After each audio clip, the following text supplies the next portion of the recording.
Shalom jemaat Tuhan. Sore hari ini kita mau datang bersama-sama dalam hadirat Tuhan. Mari saat ini kita mau siapkan hati kita untuk kita terima lawatan Tuhan. Kita akan tunduk di dalam doa untuk memulai worship at home pada sore hari ini. Bapa, kami mengucap syukur Tuhan untuk kasih-Mu. Kami bersyukur bahwa kasih Tuhan selalu baru setiap hari. Kalau sebentar Tuhan kami mau naikkan pujian penyembahan kami. Biarlah pujian penyembahan kami menyenangkan hati Tuhan. Terima kasih Bapa, di dalam nama Tuhan Yesus setiap orang yang percaya katakan amin. Haleluya.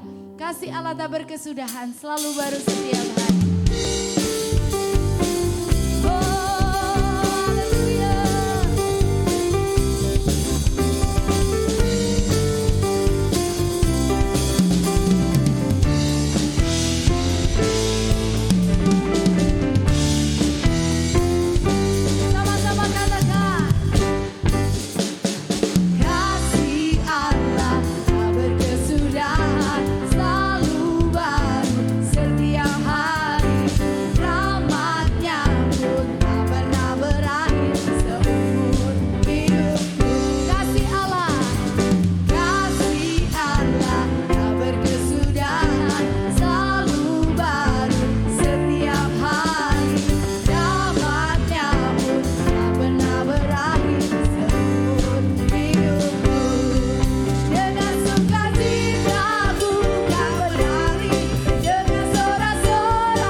Serukan namanya, Yesus Tuhan Raja, segala kuasa tunduk dalam namanya.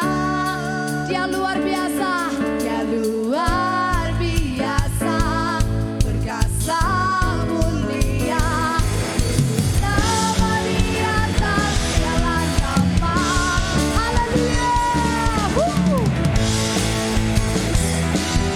Sebab dia Tuhan yang besar, dia Tuhan yang mulia, dia layak terima pujian penyembahan kita.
Allah bangkit dan semua musuhnya berseraklah. Haleluya.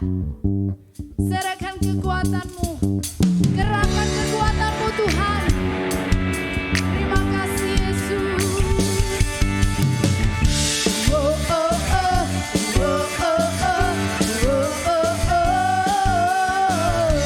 Oh, oh, oh. Oh, oh, oh. Oh, oh, oh. Nyatakanlah kekuatanmu ya Allah. Tunjukkanlah kuasa-Mu ya Tuhan. Serahkan musuh-Mu. Selamatkanlah umat-Mu. Allah dahsyat di tempat kudus-Nya. Haleluya. Serahkan kekuatan-Mu Tuhan. Gerakkanlah kekuatan-Mu ya Allah. Tunjukkanlah kuasa-Mu ya Tuhan. Serahkan musuh-Mu, selamatkanlah umat-Mu. Allah dahsyat di tempat kudus-Nya. Allah bangkit, bersoraklah. Hei, Allah bangkit, bernyanyilah.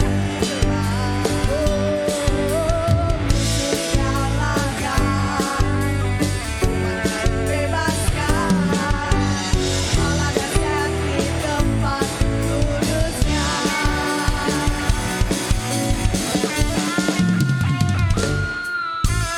Gerakkanlah kekuatan-Mu ya Allah. Tunjukkanlah kuasa-Mu ya Tuhan. Serahkan musuh-Mu, selamatkanlah umat-Mu. Allah dahsyat di tempat kudus-Nya. Katakan sama-sama. Allah bangkit, hei bersoraklah. Hei, Allah bangkit, bernyanyilah. Musuh dikalahkan, umatnya dibebaskan. Allah dahsyat di tempat kudus-Nya. Allah bangkit, bersoraklah. Hei, Allah bangkit, bernyanyilah.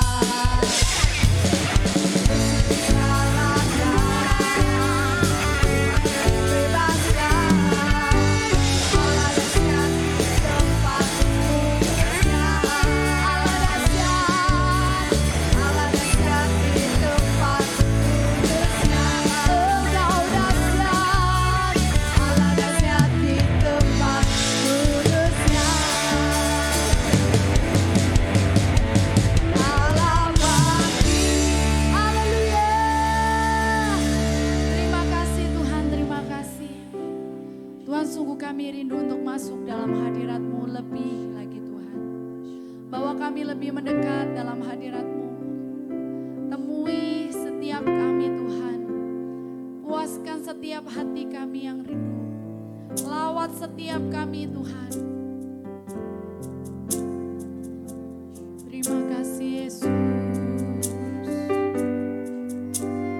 Tuhanku rindu masuk dalam hadirat-Mu. Jiwaku menanti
kasih itu menjamah setiap kami.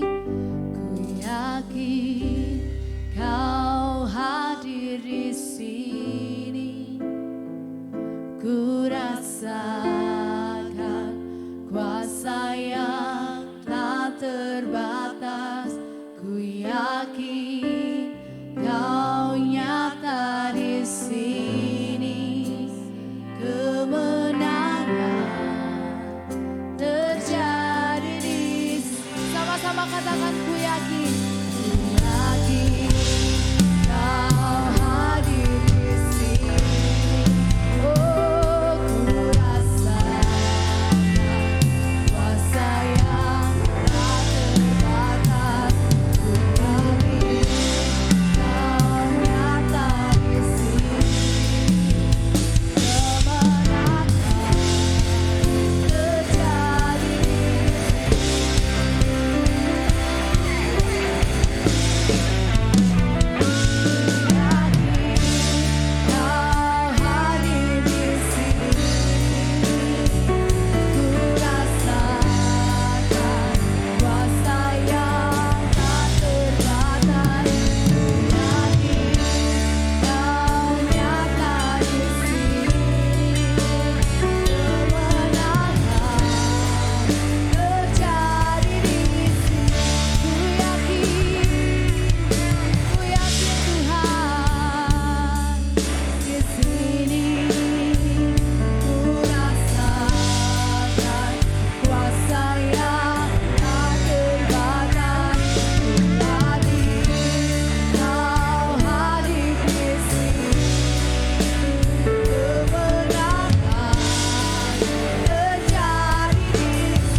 Kami percaya Engkau hadir di tengah-tengah kami. Engkau Allah yang tidak pernah meninggalkan kami berjalan sendirian. Engkau Allah yang hidup. Engkau Allah yang bekerja di dalam hidup kami, ya Bapa. Tuhan, kami bersyukur kami memiliki Allah yang seperti Engkau. Biarlah hidup kami Engkau dapati berkenan di hadapan-Mu. Kami percaya Tuhan, Engkau punya rencana yang terbaik di dalam hidup kami. Kalau kami dalam keadaan kelemahan, kami percaya ya Tuhan, Engkau punya rencana yang terbaik ya Bapa. Ajari kami untuk selalu taat, ajari kami untuk selalu rendah hati, supaya Engkau dapat menyatakan kemuliaan-Mu dalam hidup kami. Karena kami percaya mujizat-Mu masih ada dan Engkau masih bekerja sampai hari ini. Tuhan, kami percaya ya Tuhan, dalam kelemahan kuasa-Mu nyata dan bekerja di dalam hidup kami. Tolong kami bangkitkan iman kami untuk selalu mau taat dan rendah hati ya Tuhan. Untuk selalu percaya ya Tuhan kepadamu bahwa Engkau masih bekerja sampai hari ini. urapi anakmu ya Tuhan. Tolong kami Roh Kudus, urapi kita semua ya Tuhan. Di dalam nama Tuhan Yesus, haleluya, amin. Shalom. Pada sore hari ini, mari kita belajar kebenaran firman Tuhan tentang Naaman. Saya kasih tema, kuasa Tuhan nyata dalam kelemahan. Mari kita buka ayatnya, 2 Raja-Raja 5 ayat 1 sampai 4 dulu. Perikopnya, Naaman disembuhkan. 2 Raja-Raja 5 ayat 1. Naaman, panglima Raja Aram, adalah seorang terpandang di hadapan tuannya dan sangat disayangi, sebab oleh dia Tuhan telah memberikan kemenangan kepada orang Aram. Tetapi orang itu seorang pahlawan tentara sakit kusta. Ayat 2, orang Aram pernah keluar bergerombolan dan membawa tertawan seorang anak perempuan dari negeri Israel. Ia menjadi pelayan pada istri Naaman. Ayat 3, berkatalah gadis itu kepada nyonyanya, sekiranya tuanku menghadap nabi yang di Samaria itu, maka tentulah nabi itu akan menyembuhkan dia dari penyakitnya. Ayat 4, lalu pergilah Naaman memberitahukan kepada tuannya, katanya, beginilah dikatakan oleh gadis yang dari negeri Israel itu. Mari kita sampai sini dulu. Kita belajar kebenaran firman Tuhan. Kisah Naaman. Naaman ini kita mulai di 2 Raja-Raja 5 ayat 1. Naaman ini adalah seorang panglima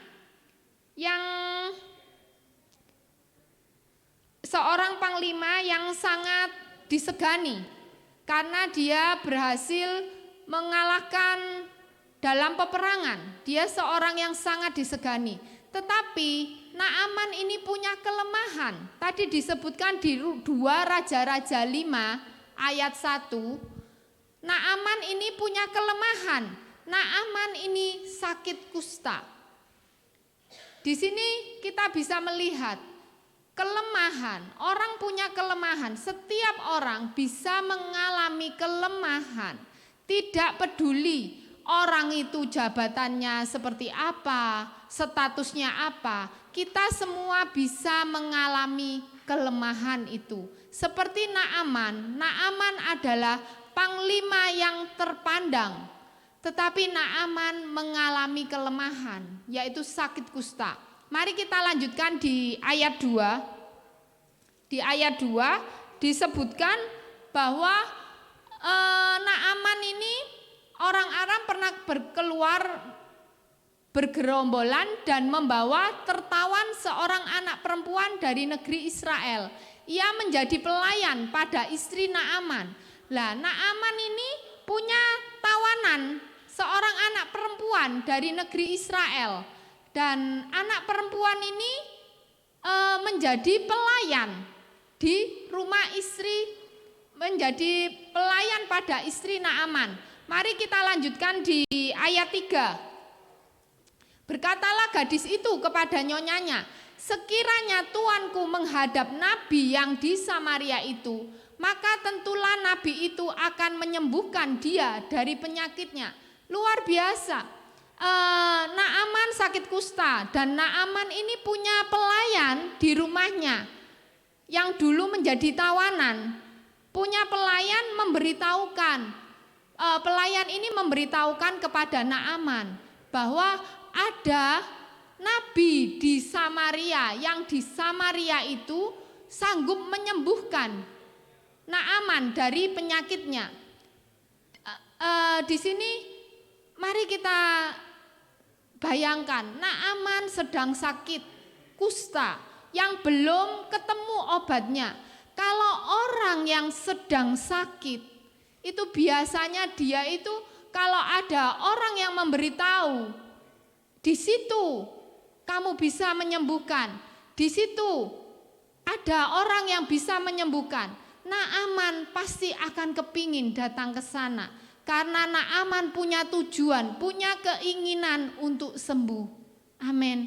Naaman, apapun yang menghalangi, apapun kesulitannya, Naaman pasti gimana caranya supaya mengalami kesembuhan. Dan ini singkat kata, pelayan itu mengatakan bahwa ada nabi di Samaria yang bisa menyembuhkan.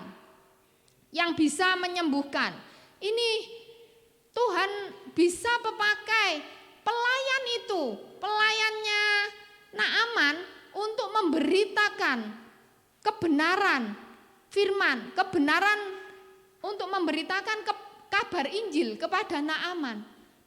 Mari di sini kita belajar bahwa Tuhan itu bisa memakai siapa saja, bahkan memakai orang-orang yang ada di sekitar kita, supaya kita itu boleh mengalami kuasa Tuhan. Dan ini Naaman ini Tuhan itu memakai pelayannya, istri Naaman, supaya Naaman itu mengalami kesembuhan, mengalami mujizat dari Tuhan. Dan Naaman ini luar biasa, singkat kata, Naaman berangkat ke Samaria, menemui Nabi Elia. Di sini itu kesempatan bagi kita. Kita bukan hanya orang-orang, semua orang-orang tertentu yang dipakai Tuhan, tetapi semua orang di muka bumi ini yang percaya kepada Tuhan dan yang mau itu bisa dipakai oleh Tuhan, dan itu merupakan suatu kemurahan Tuhan. Amin. Dan saat ini dunia ini banyak orang-orang yang membutuhkan pertolongan Tuhan.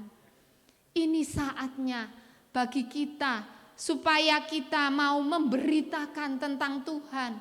Banyak orang-orang yang perlu pertolongan Tuhan. Banyak orang-orang yang saat ini kebingungan. Banyak orang-orang yang saat ini kehilangan tujuan hidup. Mari kita saatnya untuk kita mau memberitakan tentang Tuhan. Seperti gadis Israel ini, dia mau memberitahukan kepada Naaman bahwa ada kuasa Tuhan di tengah-tengah bangsanya. Ada seorang nabi yang dapat menyembuhkan. Mari kita jadilah berkat dimanapun kita ditempatkan. Banyak orang yang belum mengenal Tuhan dan banyak orang yang perlu Tuhan. Ini saatnya kita untuk memberitakan. Mari kita bangkit memberitakan tentang Tuhan. Amin.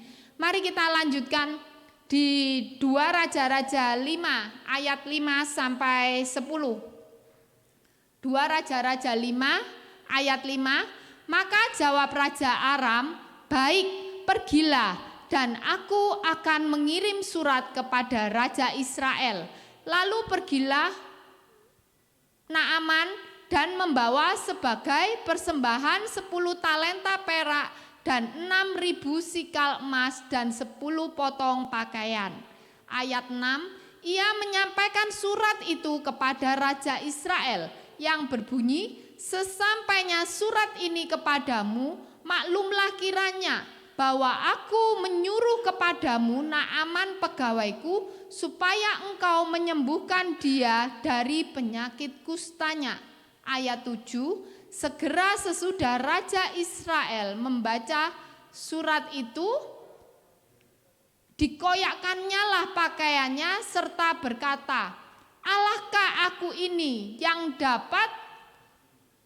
dapat mematikan dan menghidupkan, sehingga orang ini mengirim pesan kepadaku supaya kusembuhkan seorang dari penyakit kustanya. Tetapi sesungguhnya perhatikanlah dan lihatlah, ia mencari gara-gara terhadap aku."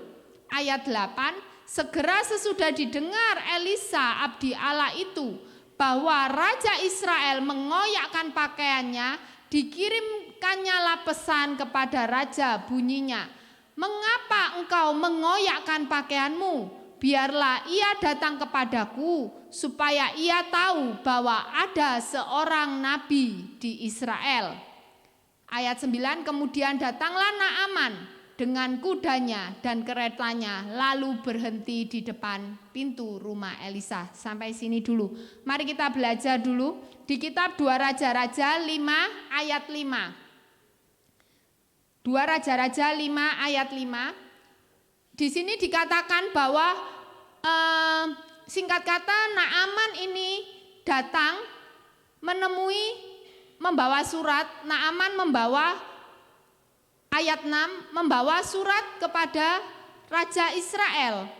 Tetapi apa kata Raja Israel? Mari kita buka ayatnya, ayat 7.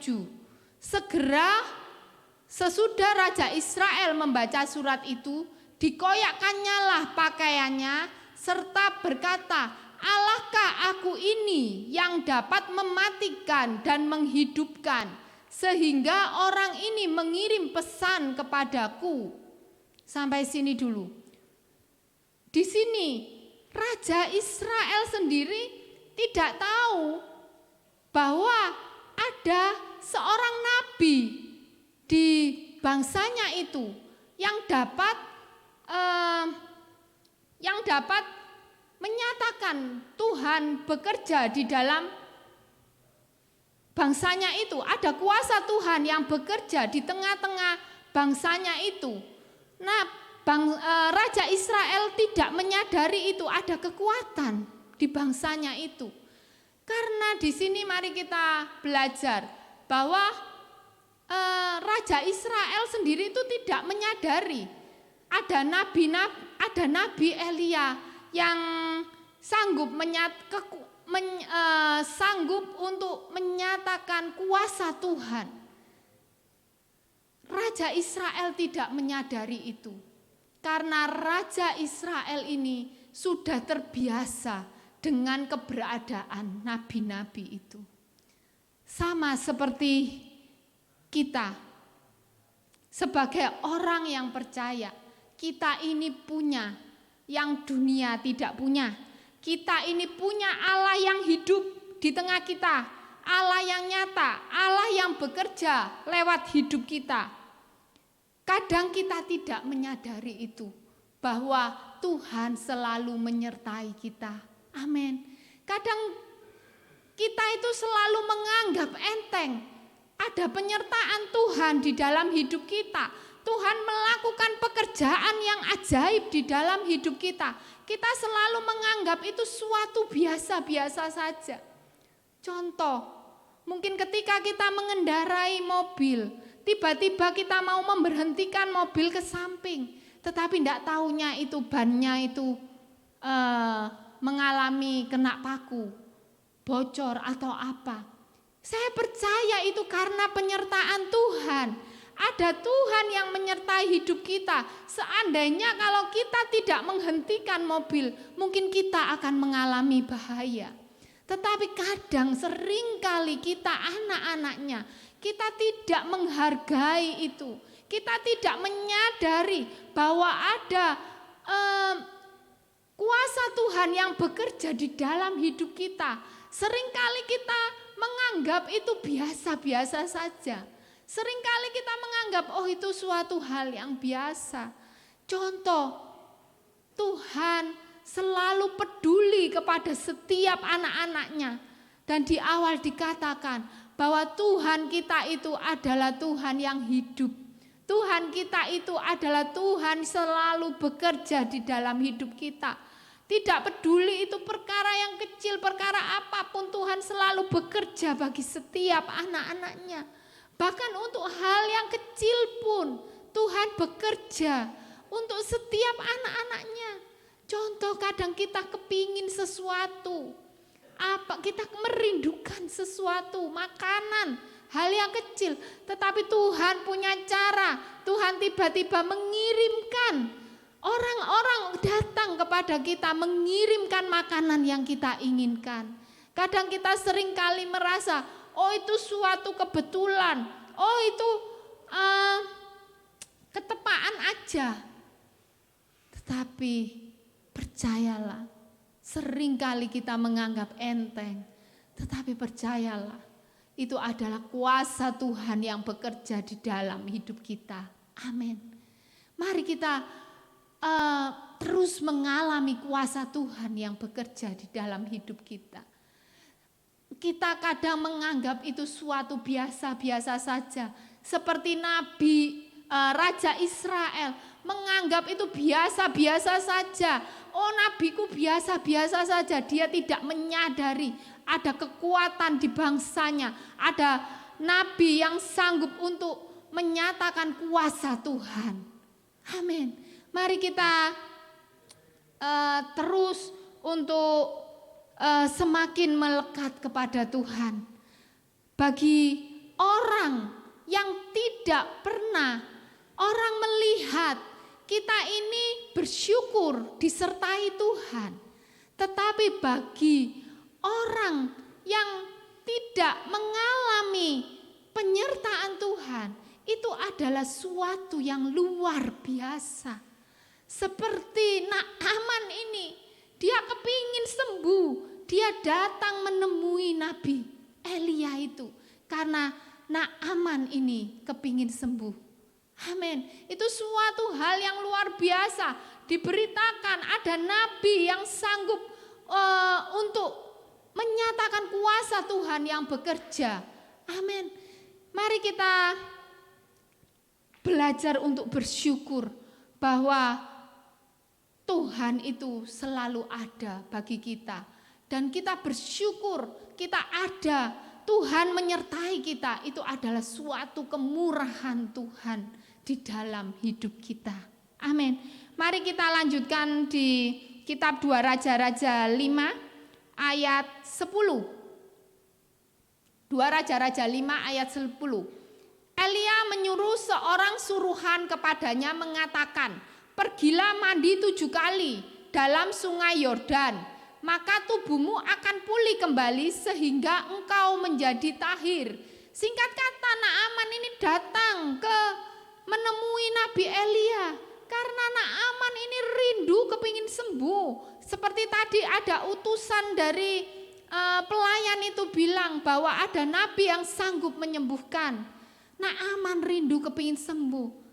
Tetapi ketika menghadap Elisa, Naaman ini sudah membayangkan ada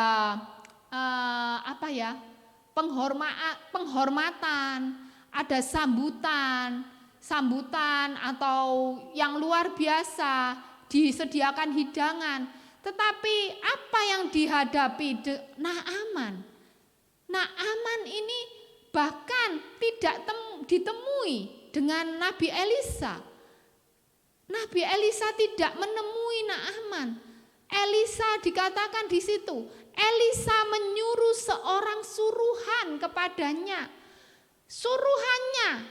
Disuruh suruhannya yang datang menemui Naaman dan mengatakan, suruh mandi 7 kali dalam sungai Yordan, maka tubuhmu akan pulih kembali. Mari kita lanjutkan apa yang terjadi dengan Naaman. Mari kita lanjutkan di 2 Raja-Raja 5 ayat 12. Ayat 11.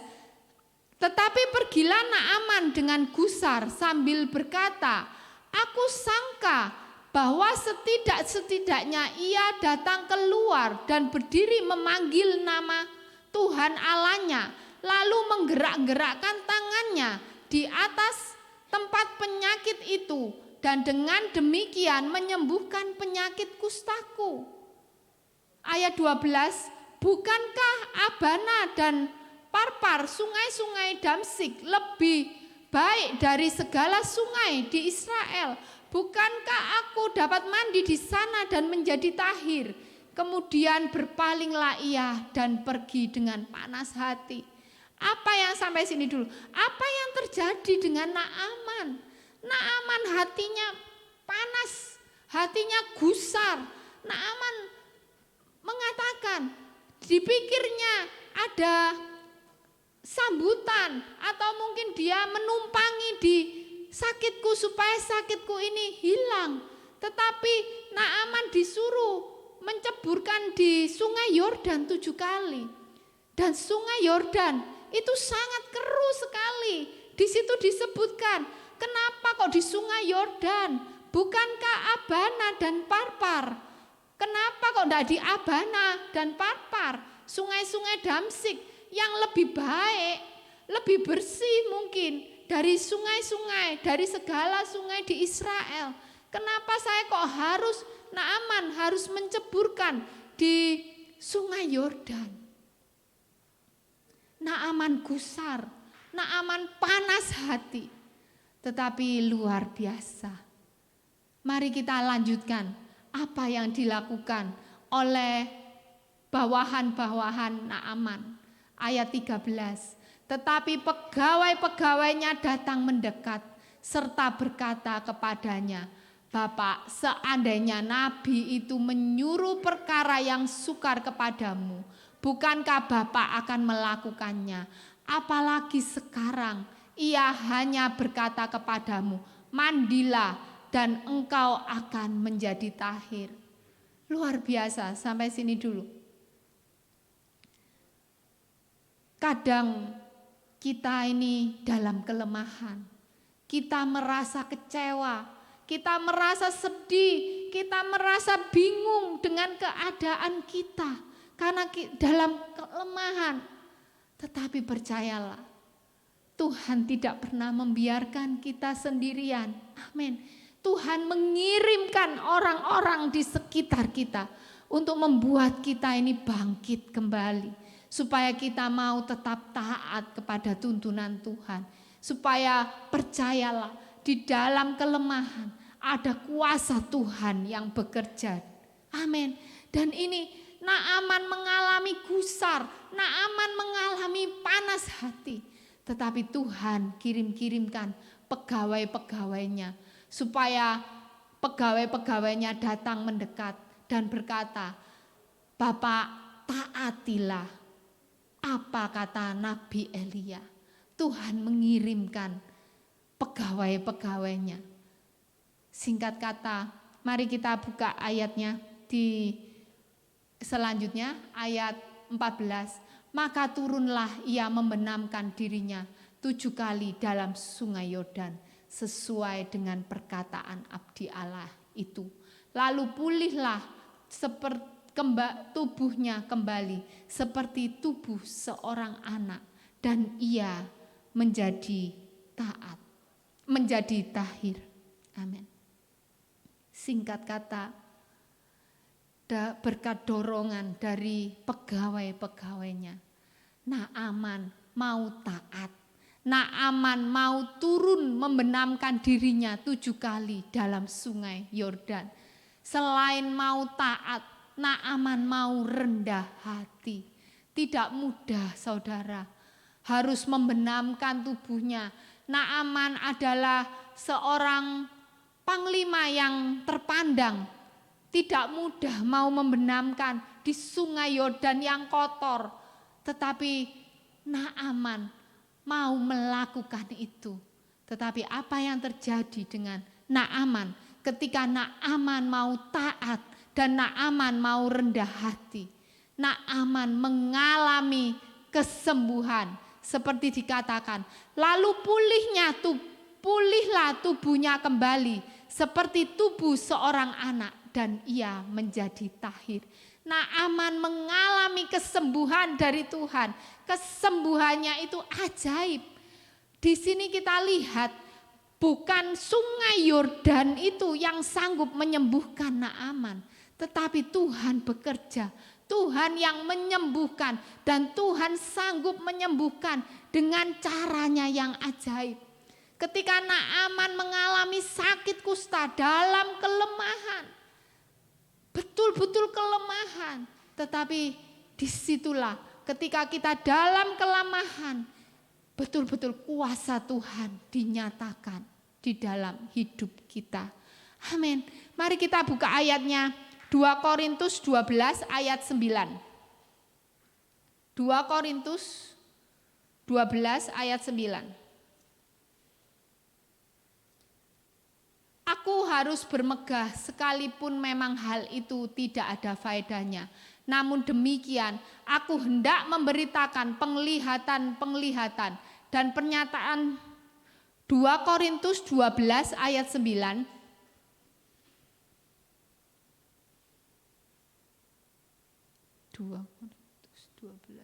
Tetapi jawab Tuhan kepadaku, cukuplah kasih karuniaku bagimu, sebab justru dalam kelemahanlah kuasaku menjadi sempurna.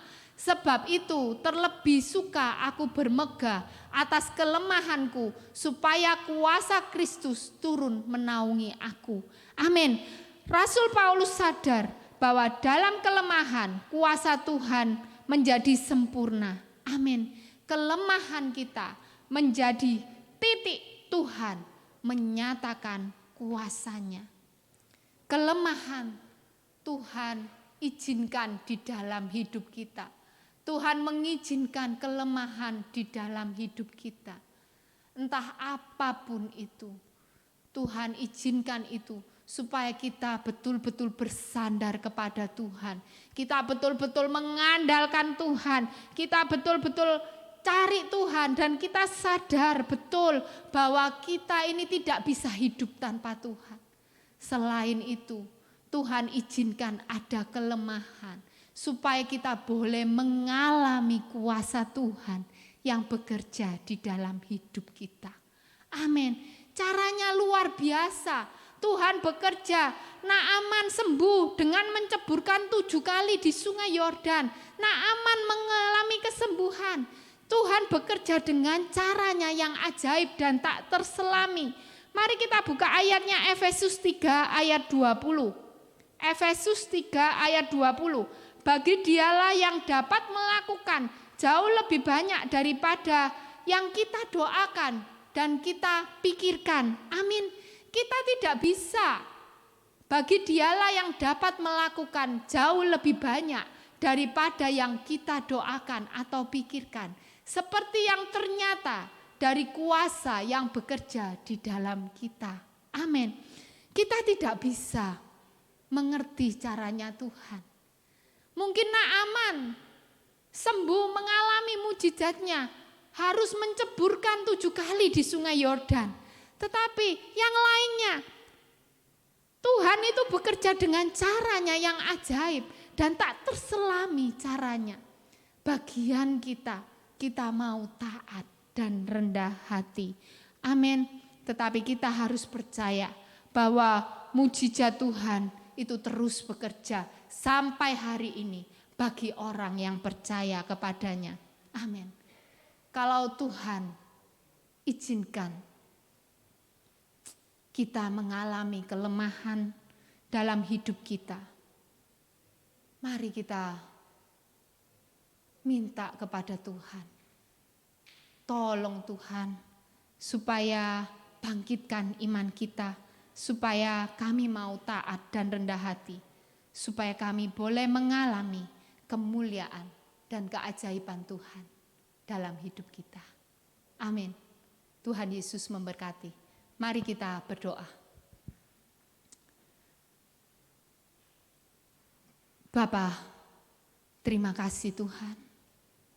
Anak-Mu sudah selesai berbicara, menyampaikan kebenaran firman-Mu ya Tuhan. Tuhan, kami berdoa kalau ada anak-anak-Mu yang mengalami kelemahan, dalam kondisi kelemahan ya Tuhan, tolong Tuhan, bangkitkan iman setiap anak-anak-Mu, supaya setiap anak-anak-Mu boleh tetap taat ya Tuhan, tetap rendah hati, tetap setia kepadamu, supaya mereka boleh mengalami kuasa Tuhan, mengalami keajaiban Tuhan, karena kami percaya mujizat-Mu masih bekerja sampai hari ini. Di dalam nama Tuhan Yesus, haleluya, amin. Tuhan Yesus memberkati. Shalom.